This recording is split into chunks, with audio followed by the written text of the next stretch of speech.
Imagine feeling a quiet sense of peace, a comfortable independence in your own home, in your own life, built over decades. You've earned your wisdom, your perspective, and the right to live the way you choose.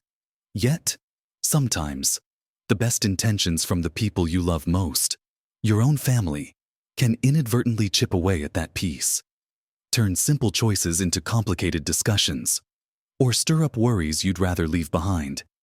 It can feel like navigating a minefield, just trying to maintain your autonomy without causing offense or inviting unnecessary stress. The truth is, not every detail of your life, especially after you've reached this wonderful stage, needs to be an open book for everyone, even family. Sometimes, holding certain things close is an act of self-preservation, a way to protect your tranquility and ensure your relationships remain loving and supportive without the weight of unsolicited advice or well-meaning but disruptive interference. It's about choosing what you share to maintain your peace of mind and continue living your life on your own terms. In this video, we're going to gently explore 5 areas, 5 secrets if you will, that you might find are better kept private after the age of 65 for your own happiness and independence. Watch to the end for something that will truly surprise you. Let's dive right into the first area where a little discretion can go a long way, and that's the intricate details of your personal finances. Now, I'm not talking about hiding major issues that might impact others, but the nitty-gritty of your savings, your spending habits, and frankly, what's left over at the end of the month. It's natural for adult children to worry about their parents, and financial security is often a big concern for them. They might ask questions coming from a place of love, wanting to ensure you're comfortable and not struggling. However, opening up your entire financial ledger can sometimes invite more stress than it prevents. For instance, if you've been thrifty all your life and have managed to put away a decent sum, revealing the exact number might suddenly make you appear to be a bottomless pit of funds. You might find yourself fielding requests for loans, or expectations that you'll pay for things you hadn't planned on, or even well-intentioned but frustratingly off-base advice on how you should be investing or spending your own money. It can shift the dynamic from one of independent adults to one where you feel scrutinized or pressured regarding your own hard-earned savings. On the flip side, if things are a bit tighter than your children realize, sharing every financial worry can load them down with anxieties they can't fix, potentially leading to feelings of guilt or helplessness on their part, and embarrassment or vulnerability on yours. They might feel compelled to step in financially in ways that make you feel like you're losing your independence, even if that's not their intention. You might start receiving unsolicited advice on cutting back on things that bring you joy, like your bridge club or a simple subscription service. Because from their perspective, every penny needs to be saved. This isn't about being deceptive. It's about maintaining a healthy boundary around a deeply personal area of your life. Instead of sharing numbers, you can offer reassurance. A simple, "I have my finances under control," or "I've planned responsibly for my retirement," is usually sufficient for peace of mind. If they express specific concerns about bills or daily living costs, you can address those concerns generally without revealing the grand total of your investments. You are the expert on your own needs and comfort level with your money at this stage in life. You've managed it for decades, and you have the right to continue doing so without constant oversight or commentary. Your financial situation is tied to your sense of security and freedom, and keeping the specifics private allows you to make your own choices without external pressure. Now, related to finances, but a separate point entirely, is the matter of your will or estate plans. This is incredibly sensitive territory. While it's crucial to have a will and discuss your wishes with your executor who may or may not be one of your children, sharing the detailed contents of your will with all potential beneficiaries prematurely can open a Pandora's box of complex emotions and potential conflict. Different siblings might have different expectations, or they might feel that the division isn't fair based on their perception of who deserves what. Discussing it before it's necessary can lead to jealousy, resentment, and arguments between your children, often putting you in the painful position of mediating disputes over things that are still yours to decide. It can also create awkwardness or tension if they disagree with your choices, making the present feel strained by future possibilities. Think about it. If you decide to leave a specific item to one child because it has a special meaning for them, or perhaps you've decided one child needs more financial support than another due to their circumstances. Explaining these deeply personal decisions to adult children who may feel entitled or overlooked can be incredibly difficult and emotionally draining. It's far simpler, and often much kinder to everyone involved, to have your plans legally sound and clear. Share them with your executor and communicate any essential information about where documents are kept. The details of who gets what and why are often best revealed only when necessary, allowing you and your family to focus on enjoying the present relationship without the shadow of future inheritance hanging over every interaction. Your will is a reflection of your final wishes and your legacy, and you have the right to structure it as you see fit, without having to justify every decision to your family beforehand. Keeping these details private allows you to make these decisions in peace, consulting only those you trust implicitly, and preserves harmony within the family while you are still here to enjoy it. It prevents your later years from being overshadowed by discussions and disagreements about future possessions or money. You've worked hard for what you have, and how it's distributed is a deeply personal decision that doesn't require a family debate while you're still enjoying the fruits of your labor. This is about respecting your own agency and avoiding unnecessary family friction. Moving on from finances and future planning, let's talk about something even more personal for many: your health.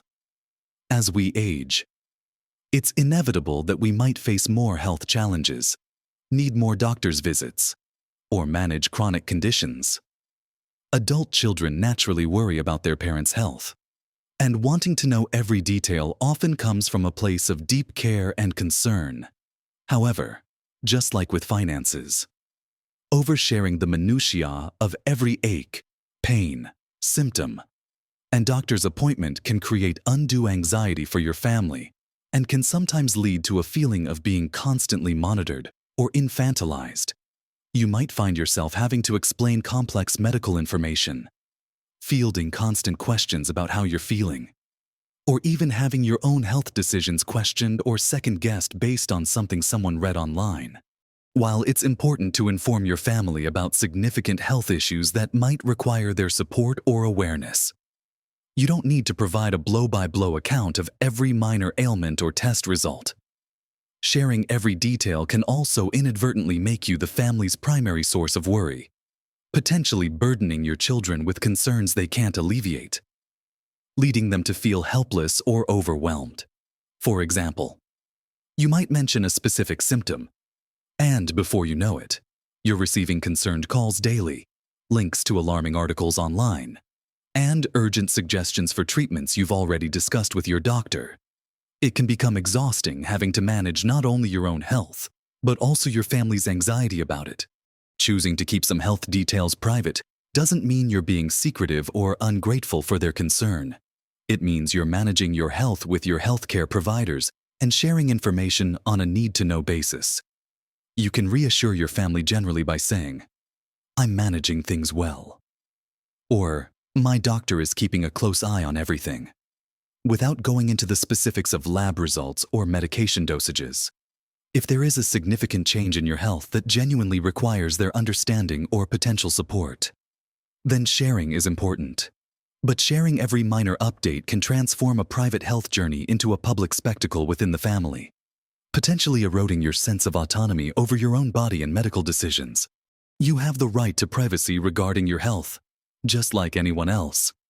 And maintaining that boundary can significantly reduce stress for both you and your family, allowing you to focus on your well-being without the added pressure of managing their anxieties. This is about protecting your peace of mind and maintaining your dignity as you navigate health matters. Now, this next one can be particularly sensitive and is often a major point of contention or awkwardness when shared your current or potential romantic relationships or dating life.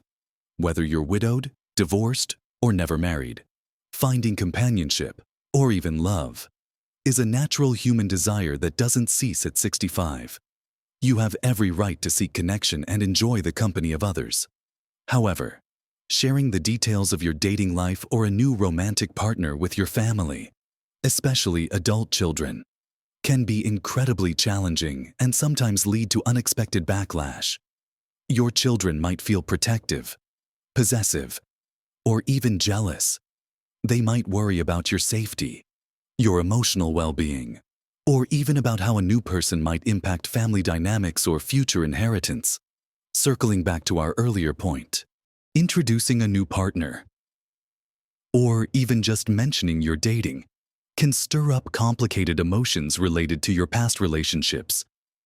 Particularly if you were married to their other parent, they might feel that a new relationship somehow diminishes the memory of their deceased parent, or they might struggle to accept anyone new into the family circle. You might face interrogations about the new person's background, intentions, or financial status. Every detail you share can be scrutinized and discussed among family members, leading to unsolicited opinions, judgments, or even attempts to sabotage the relationship, all supposedly out of concern for you. While you certainly don't need to live a double life, you also don't need to share every first date story or introduce every person you have coffee with. You are an adult, fully capable of making your own choices about who you spend your time with. You can choose to share information about a relationship when it feels stable and serious, and you are ready to integrate that person into your wider life, if that's what you both want.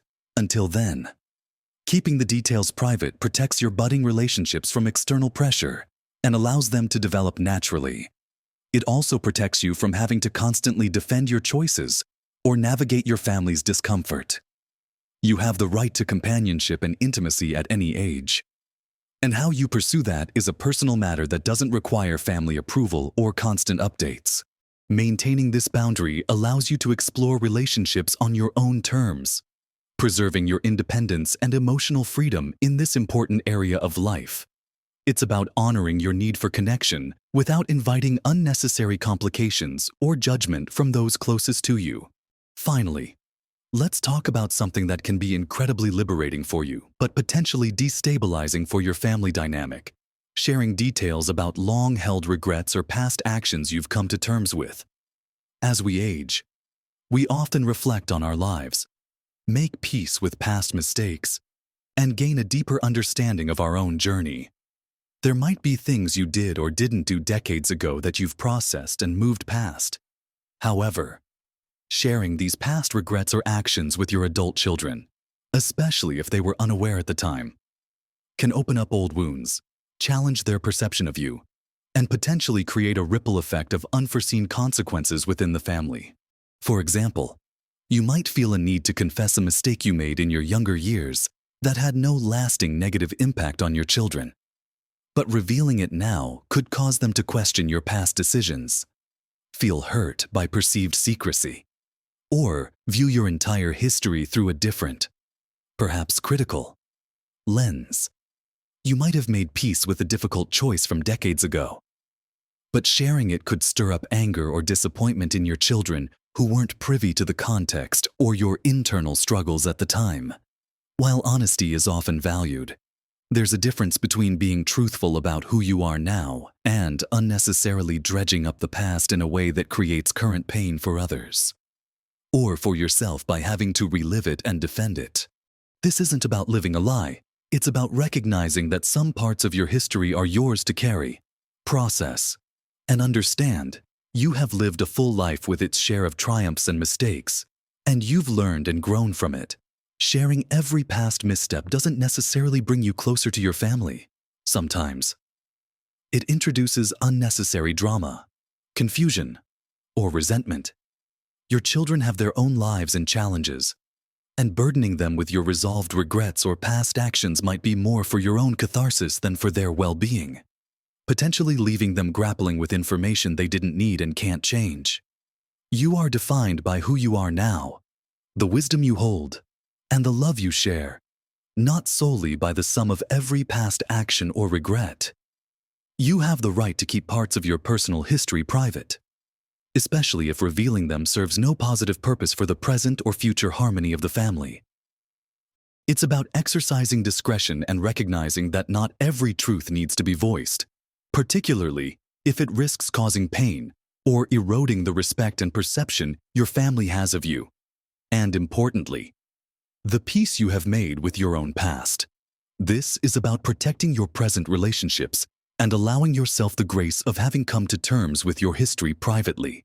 So, as we've explored these 5 areas, the intricate details of your finances, the specific contents of your will, the minutiae of your health, your personal dating life, and those long-held regrets from the past, the common thread isn't about dishonesty or secrecy in a harmful sense.